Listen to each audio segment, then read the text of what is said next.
This video could be the difference of hitting up to 5 more greens around and adding up to 15 yards to every single one of your irons, and even more importantly, those scoring irons, that sort of 8 iron, 6 iron range. Okay, so as you know, this channel is powered by the viewers, and today's question comes in from Darren. Darren, we've got you sorted, but we've also got you sorted right now. We're on the 14th here at Mottram Hall. Now, this is a tough shot. That green looks so intimidating. Bunker left, bunker right. It's all about that strike. Okay, so why do most of us really struggle with our irons and getting that strike? It's because, especially when we get those sort of lower lofted irons like 7 iron, 6 iron, and maybe even 5 iron, you can see as you're looking down at player cam, we have that sort of urge to want to scoop that ball up in the air because our brain's going, you know what? If I do that, I add loft to the golf club, I actually have a better chance of getting it in the air. Okay, we need to lose that concept.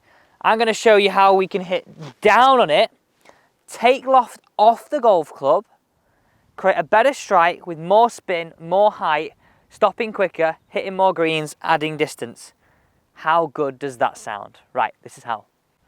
So I placed both those tee pegs down in the ground all the way so they sit flush with the top of the ground.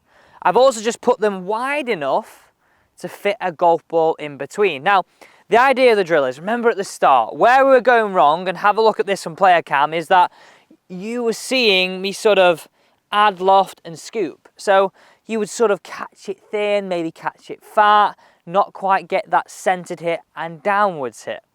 What we're hoping for, and have a look at this again from the player cam perspective, is that downwards hit and taking the ball and then those tee pegs out. This is exactly the recipe. No matter what iron, you can hit the green better. You can hit your irons longer. This is the recipe that we need. Right, 2 golf balls away. Do stick around to the end. Can I hit the green 2 out of 2 times? It is a seriously tough shot, and this is why hitting those irons just that little bit longer makes it a little bit easier from scenarios like this. Oh, honestly, that felt, wow, that felt so good. Number 1 dancing, 2 tee pegs out of the ground, and this is honestly what we're looking for. Tee pegs out the ground. And let me just explain why that would add some yards, because if we're bringing in those hands ahead, we're taking loft off the golf club, going to help us launch it a little bit better. Now, you might think in your mind that putting your hands ahead launches it lower, but what it does is it gives you a better chance of finding this middle with a downwards hit, ball riding up the grooves, better ball speed, more spin, more height. And I didn't even feel that. I did not even feel that strike. Now, think about it this way, right? 160 may have been 6 iron. If you can add 15 yards to every single one of your irons, the further back you go, you still might be in that comfort zone of 7 iron then. That means hitting way more greens, and honestly, is the biggest route to lowering those scores. Okay, can we do ball number 2? Let's place those tee pegs back in the ground, just in front.